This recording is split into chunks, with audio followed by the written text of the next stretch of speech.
बेटा रमेश, देखो 2:30 बजने को आए हैं। तुम्हारे बाबूजी अब तक खाना खाने नहीं आए। लगता है दुकान पर भीड़ ज्यादा है। आज तो रविवार है, तुम जाकर उनकी थोड़ी मदद कर दो। वो आकर कुछ खा लेंगे। इस तरह तो उनकी सेहत खराब हो जाएगी। भावना जी अपने छोटे बेटे रमेश से कहती है। रमेश बोला, क्या माँ, एक रविवार ही तो मिलता है, उस दिन भी आप मुझे दुकान पर भेजना चाहती हैं। मेरे कपड़ों को देखिए, क्या आपको लग रहा है इन कपड़ों में कोई दुकान पर बैठता है? और माँ, आप बचपन से आज तक हर काम मुझे क्यों कहती है, भैया को क्यों नहीं कहती? आज वो भी तो घर में बैठे होंगे। इतना कहकर रमेश ने अपना पल्ला झाड़ लिया। भावना जी मुस्कुराकर बोली, तुम पहले भी बहाना बनाते थे, आज भी बहाना बना रहे हो। ठीक है, मैं तुम्हारे बड़े भाई उमेश से कहती हूँ। भावना जी बड़े बेटे के कमरे पर दस्तक देने लगी तो उनकी बड़ी बहू शांति, जो अपने नाम के बिल्कुल विपरीत थी, वो कमरे से निकली और बोली, क्या बात है मम्मी जी, दरवाजे को क्यों पीट रही है? आपको पता है ना, रविवार का दिन ही मिलता है जब हम दोपहर में थोड़ी नींद लेते हैं। आपको मेरा थोड़ा सा आराम करना भी पसंद नहीं है? भावना जी बोली, नहीं बहू, जरूरी बात नहीं होती तो। शांति बोली, अब नींद तो खराब कर ही दी, तो बताइए क्या काम था? भावना जी ने पूरी बात शांति को बताई। शांति ने बात को वहीं टालना चाहा। इतने में उमेश की नींद भी खुल गई। उमेश बोला, क्या हुआ, कुछ परेशानी है क्या माँ? भावना जी बोली, बेटा, तुम्हारे बाबूजी अभी तक खाना खाने नहीं आए हैं। ऐसा ना हो कि उनकी तबीयत खराब हो जाए, तो क्या तुम उन्हें खाना पहुंचा दोगे? उनकी थोड़ी मदद हो जाएगी। उमेश बोला, आप जरूर पहले रमेश के पास गई होंगी, पर उसने बहाना बना दिया होगा, तो आप मेरे पास आ गई। ये अच्छा है माँ, सारे काम बड़े बेटे से करवा लो और सारी मलाई छोटे बेटे को खिला दो। ठीक है, आप भी क्या याद रखेंगी? खाने का डब्बा तैयार कीजिए, मैं गाड़ी निकालता हूँ। बस माँ, थोड़ा ख्याल मेरा भी रखा कीजिए। भावना जी मुस्कुराती हुई जल्दी से पति के लिए खाने का डब्बा पैक करने लगी। लो बेटा, जाओ, जल्दी से उन्हें खाना दे दो। उनसे भूख बर्दाश्त नहीं होती है। पता नहीं काम के बोझ में कैसे अपनी भूख को बर्दाश्त करके रखा होगा। जरा ध्यान से जाना। उमेश बोला, हाँ माँ, मैं ध्यान से जाऊंगा और बाबूजी को खाना भी खिला दूंगा। बस आप भी मेरा ध्यान रखना। आज जब बाबूजी आए तो प्लीज उनसे बात कीजिएगा। मोटरसाइकिल चला चला कर मैं थक गया हूँ। इतना कहकर उमेश चला गया। बेटे को देखकर मनोहर लाल जी बहुत खुश हुए, क्योंकि दोनों बेटों में से कोई भी कभी दुकान पर नहीं आता था। दुकान पर बैठना वो अपनी शान के खिलाफ समझते थे। वो गांव से एक गरीब किसान के बेटे किशन को साथ ले आए थे, जिसे वो पढ़ाते लिखाते और अपने साथ काम का हुनर भी सिखाते थे। किशन उमेश से डब्बा लेते हुए बोला, अरे भैया, आप आओ ना, मैं आपको नए ग्राहकों और कर्मचारियों से मिलवाता हूँ। उमेश बोला, खबरदार, जो मुझे भैया बोला, मुझसे रिश्तेदारी बनाने की कोशिश मत करना। खुद को देखो और मुझे देखो। ये डब्बा लो और बाबूजी को खाना निकाल कर दो। मनोहर लाल जी बोले, मैं जानता हूँ बेटा, तुम्हें दुकान पर आना पसंद नहीं। जरूर तुम्हारी माँ ने तुम्हें भेजा होगा। जब तक मैं यहाँ खाना नहीं खाऊंगा, उसके गले से एक निवाला नहीं उतरेगा। जाओ, अपनी माँ से कह देना मैंने खाना खा लिया। उमेश खुश हो गया कि आज बाबूजी को उसने खुश कर दिया है। रात के 8:30 बजे मनोहर लाल जी घर आए। भावना जी बोली, सुनो जी, क्या जीवन भर मेहनत ही करते रहोगे? कभी तो आराम कर लिया करो। आपकी उम्र में लोग रिटायर हो जाते हैं, पर आप हैं कि काम छोड़ना नहीं चाहते। कुछ तो अपने शरीर पर दया कीजिए। सच कहते हैं लोग, पत्नी की कोई नहीं सुनता। काश कि आज अम्मा जी होती तो हाथ पकड़कर आपको घर में बैठा देती। भावना जी की बात सुनकर मनोहर लाल जी हंसने लगे और बोले, भावना, एक पत्नी में मैंने अनेकों किरदार देखे हैं। कई बार तो तुम माँ के किरदार में आती हो और मुझे समझाती हो। जब मैं उदास हो जाता हूँ तो तुम एक सखी के रूप में मेरा साथ निभाती हो। जब परिस्थितियाँ खराब हो तो अर्धांगिनी के रूप में तुमने हमेशा मेरे दुख दर्द को बांटा है। आखिर तुम क्या हो? भावना जी बोली, बस बस, ज्यादा तारीफ करने की जरूरत नहीं है। बात को घुमाइए मत और मेरी बात पर विचार कीजिए। मनोहर लाल जी बोले, तुम जानती हो, तुम्हारे दोनों बेटे दुकान पर नहीं बैठेंगे। याद है ना, इस दुकान को हमने कैसे शुरू किया था? तुम्हारे आने से पहले ये बस एक छोटी सी किराने की दुकान थी, जिस पर गिने चुने ग्राहक आते थे। तुम्हारे शुभ कदम जब उस दुकान में पड़े थे, याद है तुम्हें कितने लोग आए थे? सब कहते थे, मनोहर लाल लक्ष्मी लेकर आया है। ये दुकान हमारी माँ जैसी है। भावना, इसे कैसे बंद कर दूं? तुम ही बताओ, कौन संभालेगा इसे? बातों बातों में देर हो गई। तभी छोटी बहू अनीता आई और बोली, मम्मी जी, हम सब ने खाना खा लिया है। आपने कहा था आप बाबूजी के आने के बाद खाएंगे, तो आपके लिए खाना छोड़ दिया है। क्या उसे गर्म कर दूं या आप खुद कर लेंगी?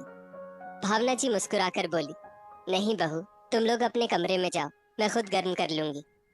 अगली सुबह मनोहर लाल जी बैठकर अखबार पढ़ रहे थे। तभी उमेश आया और बोला, बाबूजी ये लीजिए चाय। मनोहर लाल जी ने हैरानी से उमेश को देखा, फिर बोले, क्या बात है, आज तुम चाय लेकर आए हो? उमेश बोला, हाँ, सोचा चाय के साथ साथ आपसे कुछ बातें भी कर लूंगा। क्या माँ ने आपको रात में कुछ नहीं बताया? मनोहर लाल जी बोले, किस विषय में? उमेश बोला, मैं जानता था मैं भूल जाएंगी। बाबूजी, मोटरसाइकिल से ऑफिस आने जाने में अब दिक्कत होती है। गर्मी के कारण कई बार बीमार पड़ चुका हूँ। आधे पैसों का जुगाड़ मैंने कर लिया है। अगर आप बाकी आधे दे देते तो बड़ी मदद हो जाती। मनोहर लाल जी बोले, बेटा, पैसे तो मैं दे दूं, पर गाड़ी हाथी की तरह होती है। खरीदने में जितना पैसा लगता है उससे ज्यादा उसके चारे में और उसकी देखभाल में लगता है। क्या वो कर लोगे? उमेश बोला, हाँ, वो सब मैं देख लूंगा। मनोहर लाल जी ने उमेश को चेक भर के दे दिया। छोटी बहू अनीता ये सब देखकर जल्दी से पति रमेश के पास गई और उसे पूरी बात बताई। उमेश जैसे ही ऑफिस के लिए निकला, रमेश पिता के पास आकर बैठ गया और बोला, बाबूजी, आप दुकान जाएंगे? चलिए, मैं आपको छोड़ देता हूँ। पिता आखिर पिता होता है। बच्चों के हाव भाव को देखकर ही मनोहर लाल जी सब पता लगा लेते थे। वो बोले, बेटा, तुम्हें कुछ कहना है तो कहो, मैं सुन रहा हूँ। रमेश बोला, बाबूजी, मैं अभी तक स्कूटी से ही ऑफिस जाता था। सभी लोग हंसते हैं कि स्कूटी तो महिलाओं के लिए है। अब भैया के जैसे मेरे पास इतने पैसे तो है नहीं। सोच रहा हूँ इस स्कूटी को बेचकर एक मोटरसाइकिल ले लूँ। तो क्या आप मेरी थोड़ी मदद कर देंगे? आधे पैसों का मैंने जुगाड़ कर लिया है, आधे आप दे दीजिए। जैसे ही कुछ अच्छे पैसे कमा लूंगा मैं आपको वापस कर दूंगा। मनोहर लाल जी हंसने लगे और बोले, नहीं नहीं बेटा, वापस करने की क्या जरूरत है? आखिर मैं पाई पाई किसके लिए जोड़ता हूँ। उन्होंने रमेश को भी चेक साइन करके दे दिया। थोड़ी देर बाद किशन आया और बोला, बाबूजी, मैं दुकान पर जाता हूँ, आप आराम से नाश्ता करके आना, वरना माँ जी आपके कारण भूखी रह जाएंगी। मनोहर लाल जी किशन के सिर पर हाथ रखकर बोले, सब अपने लिए सोचते हैं, एक तुम ही हो जिसे मेरी चिंता है। जरूर मेरा पिछले जन्म का तुम्हारे साथ कोई रिश्ता रहा होगा जो इस जन्म में भी चल रहा है। भगवान तुम्हें स्वस्थ रखे और लंबी आयु दे। तुम जाओ, मैं आता हूँ। तभी कमरे से आवाज आई, सुनो जी, अब तो नहाकर कुछ खा लो। अब आपकी उम्र नहीं रही कि 2 टाइम खाए और बैल की तरह खटते रहे। मनोहर लाल जी हंसकर बोले, आ रहा हूँ भाग्यवान, तुम ना होती तो मेरा क्या होता। ईश्वर हर किसी को तुम जैसी पत्नी दे। समय बीता। दोनों बेटे किसी न किसी बहाने से अक्सर ही मनोहर लाल जी से पैसे लेते रहते थे। एक रोज भावना जी बोली, लोग कहते हैं बेटी बोझ होती है जिस पर बहुत खर्चा होता है, पर देखिए, बेटी पर हमने एक बार खर्च किया और वो ससुराल चली गई। पलटकर आज तक उसने हमसे 1 रुपए की मदद नहीं मांगी। हमारे दोनों बेटे कमाते और जमा करते हैं। घर और उनके ऊपरी खर्चे भी आप उठाते हैं। आखिर ये कब तक चलेगा? मनोहर लाल जी बोले, भाग्यवान, क्यों परेशान होती हो? कल को अगर हमें जरूरत पड़ी तो ये बेटे ही तो काम आएंगे। और बेटी को भी कहाँ मैंने कभी कुछ देने से इनकार किया है। गर्मी प्रचंड पर चल रही थी। किशन की तबीयत ना खराब हो जाए ये सोचकर मनोहर लाल जी ने उसे दुकान पर छोड़ दिया और बोले, मैं घर जाकर खाना खा लूंगा, तुम्हारे आने जाने से कहीं तुम्हारी तबीयत ना बिगड़ जाए। उन्होंने अपना पुराना स्कूटर उठाया और घर की तरफ चल दिए। अचानक से उन्हें चक्कर आने लगा और आंखों के आगे अंधेरा छाने लगा। तभी एक ट्रक से उनकी टक्कर हो गई। आसपास के कुछ लोगों ने जल्दी से उन्हें उठाया और अस्पताल ले गए और उनके घर खबर कर दी। भावना जी ने तुरंत सबको खबर की। बेटी दामाद कुछ घंटों में अस्पताल पहुंच गए। भावना जी ने इधर उधर देखा तो सामने से किशन दौड़ता हुआ आया और बोला, माँ जी, बाबूजी को मेरी वजह से चोट लग गई। अगर मैं खाना लेने आ जाता तो उन्हें चोट ना लगती। इतना कहकर वो रोने लगा। भावना जी बोली, बेटा, इसमें तुम्हारी कोई गलती नहीं। शायद उनके भाग्य में एक कष्ट लिखा था। पर दोनों भैया क्यों नहीं आए? वहीं मौजूद बेटी रेखा बोली। रेखा के पति राजीव बोले, रेखा, मैंने तुम्हें बताया नहीं, मेरी उन दोनों से बात हुई थी। उन्होंने कहा दफ्तर से छुट्टी लेने से हमारा आधे दिन का पैसा कट जाएगा और हम सब यहाँ हैं ही देखने के लिए। तो वो शाम को आएंगे। ये सुनकर रेखा गुस्से में आ गई। भावना जी बोली, बेटा तुम नाराज मत हो, ऐसा ही कुछ समय हमें दिखाएगा, इसका अंदेशा था मुझे। अभी तुम अपने बाबूजी के लिए प्रार्थना करो। सब ऑपरेशन थिएटर के बाहर बैठे थे, तभी डॉक्टर आए और बोले, अभी हम कुछ कह नहीं सकते, उनके सिर से बहुत खून बह गया है, हमें खून चढ़ाना होगा, पर उनका ब्लड ग्रुप ओ नेगेटिव है, जो हमारे हॉस्पिटल में नहीं है। क्या उनका कोई बेटा नहीं है? उनका खून तो मैच कर जाएगा, तो आप उन्हें बुलवा लीजिए। भावना जी कुछ कहती, उससे पहले ही किशन आगे बढ़कर बोला, डॉक्टर साहब, मेरे खून पर बाबूजी का हक है, मेरे शरीर से पूरा खून निकाल कर उन्हें दे दो, पर उन्हें ठीक कर दो। डॉक्टर हैरान थे। भावना जी बोली, ये बेटे से भी बढ़कर है, काश किसके जैसा दिल उनके बेटों का भी होता। रेखा बोली, डॉक्टर साहब, आप हम सबका ब्लड टेस्ट कीजिए। सबका ब्लड टेस्ट हुआ। राजीव ने ये खबर उमेश और रमेश को भी दी। दोनों बोले, गर्मी का मौसम है, ऐसे ही तबीयत खराब रहती है, ऊपर से आप खून देने की बात कर रहे हैं, कहीं कुछ हो गया तो हमारी पत्नी और बच्चों को कौन संभालेगा? पैसे खर्च करके किसी दूसरे अस्पताल से खून मंगवा लो। देखने वाला ऊपर बैठा है। किशन का ब्लड ग्रुप मनोहर लाल जी से मैच कर गया। किशन ने खून दे दिया, फिर मुस्कुराकर बोला, माँ जी, मैं दुकान पर जाता हूँ, बिना बाबूजी के कहीं कुछ ऊंच नीच ना हो जाए। बाबूजी जब ठीक हो जाएंगे तो क्या कहेंगे कि मेरे पीछे किशन ने दुकान नहीं संभाली। भावना जी बोली, क्यों रे किशन, किस जन्म का कर्ज चुका रहा है? तूने मेरी कोख से क्यों नहीं जन्म लिया? आज तो तू बेटे से भी बढ़कर निकला। सच कहते हैं तेरे बाबूजी, तुम वो हीरा हो जिसकी चमक हर किसी को नहीं दिखती। राजीव आगे बढ़कर बोले, किशन, अभी तुम दुकान पर नहीं जाओगे, अभी अभी तुमने खून दिया है, तुम खा पी कर आराम करो। मैं जाकर दुकान देख लेता हूँ और गले में ताला लगा दूंगा, कह दूंगा जिसे भी पेमेंट करनी है वो ऑनलाइन कर दे। इतना कहकर राजीव दुकान पर चले गए। हफ्ते तक मनोहर जी को अस्पताल में रखना पड़ा। डॉक्टर ने कहा, मनोहर बाबू की जान तो बच गई है, मगर सिर पर चोट लगने और ज्यादा खून बह जाने के कारण अब वो आपके किसी भी सवाल का जवाब नहीं दे सकते हैं। भावना जी मनोहर लाल जी को अस्पताल में रखना चाह रही थी ताकि उनका इलाज अच्छे से हो सके, पर उनके दोनों बेटों ने कहा, माँ, पैसा बर्बाद करने से कोई फायदा नहीं, इन्हें घर ले चलते हैं। अस्पताल में भी बेटी दामाद मिलने आते। किशन दुकान संभालता और घर के लिए सब्जी भाजी सब लाता। दोनों बेटे बहू जब माँ सामने मिलती तो पिता के बारे में पूछ लेते। बेटी अपने घर परिवार को छोड़कर आखिर कितने दिन मायके में रह सकती है, तो वो ससुराल चली गई। करीब 1-2 महीने तक सब ऐसे ही चलता रहा। भावना जी दिन रात घर के काम और मनोहर लाल जी की सेवा करती रही। जब कभी वो रसोई में होती, बहुओं को कहती, एक बार जाकर देखना, कहीं तुम्हारे ससुर जी को कुछ चाहिए तो नहीं। उस पर बड़ी बहू शांति कहती, मम्मी जी, हमारे लिए रोटी चाहे मत बनाइए, पर हमसे उस कमरे में जाने के लिए मत कहिए। बाबूजी की आंखों के इशारों को आप ही समझ सकती है, फिर आपके कमरे से बदबू भी बहुत आती है। भावना जी अपने बेटों की तरफ देखती तो बेटे कहते, माँ, एक तो बाबूजी की वजह से पैसे खर्च हो रहे हैं, फिर घर में रोज चिक चिक, वो अलग, थोड़ा आप भी एडजस्ट कीजिए। इतना कहकर दोनों बेटे चले गए। भावना जी सोचने लगी, जिन बच्चों के लिए उनके पिता पूरी जिंदगी मजदूरों की तरह काम करते रहे, आज वही पिता उनके लिए बोझ हो गए। माँ बाप के स्नेह को शायद वो भूल गए हैं, तभी उनके लिए आज पैसा मायने रखने लगा है। बच्चे अपना फर्ज एक पल को भूल भी सकते हैं, पर एक पत्नी अपने पति के प्रति अपना फर्ज कैसे भूल सकती है। भावना जी दिन रात पति की सेवा में लगी रहती। उन्होंने घर का कामकाज करना छोड़ दिया। दोनों बहुएं रोज ताना देती, घर का एक काम नहीं करती हैं, ऊपर से बोझ बन के घर में दोनों रह रहे हैं। अब दोनों बहुओं ने अपनी अपनी रसोई बांट ली। अब किसी बहू की मर्जी होती तो मनोहर बाबू और भावना जी के लिए 2 रोटी कमरे में छोड़ जाती, या फिर कह देती, वक्त मिले तो अपने लिए रोटी बना लीजिएगा। धीरे धीरे जिंदगी बद से बदतर होने लगी। एक रोज भावना जी ने सारी बात बेटी को बताई। रेखा बोली, माँ, आपने मुझे पहले ये सब क्यों नहीं बताया?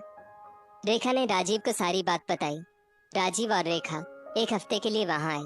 कुछ रोज सब कुछ ठीक रहा। जब राजीव ने अपने सालों से बात की तो उन्होंने कहा, जीजा जी, ये हमारे घर का मामला है, आप दखल ना दें तो ही बेहतर होगा। राजीव बोले, ये सिर्फ आपके घर का मामला कैसे हुआ? जब आपकी बहन का रिश्ता मेरे साथ हुआ था, उस दिन से मेरा रिश्ता इस घर से जुड़ गया था। दोनों भाइयों ने ना बहन की सोची, ना बहनोई के सम्मान की। राजीव बोले, बहुत बहस हुई। रेखा चुपचाप माँ के साथ घर से निकली तो उमेश बोला, खुद तो जा रही हो, अपने पति को भी साथ ले जाओ। रेखा राजीव से बोली, आप कुछ देर के लिए बाबूजी के पास बैठिए, मैं माँ के साथ कुछ ही देर में वापस आती हूँ। दोनों भाई सोचने लगे, आखिर ये माँ को ले कहाँ जा रही है।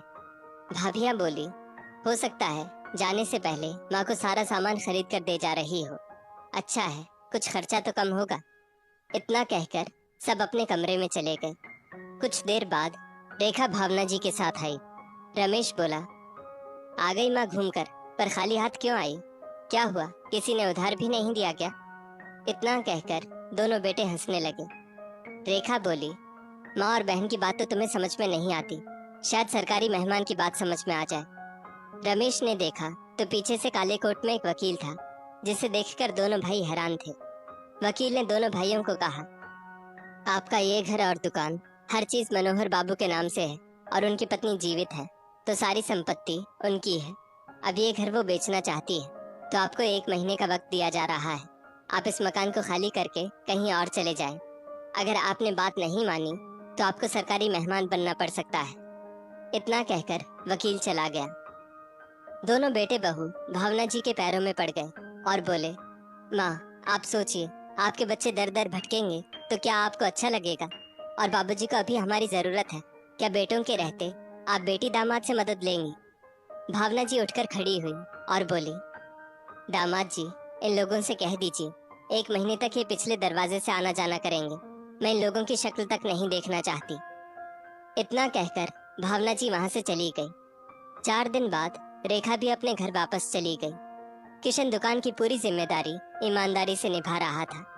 भावना जी ने दुकान पर जाकर सभी कर्मचारियों से विनती की कि किशन की मदद करें। करीब 1 महीना होने को आ ही गया। ना चाहते हुए भी दोनों बेटों को किराए के मकान में जाना पड़ा।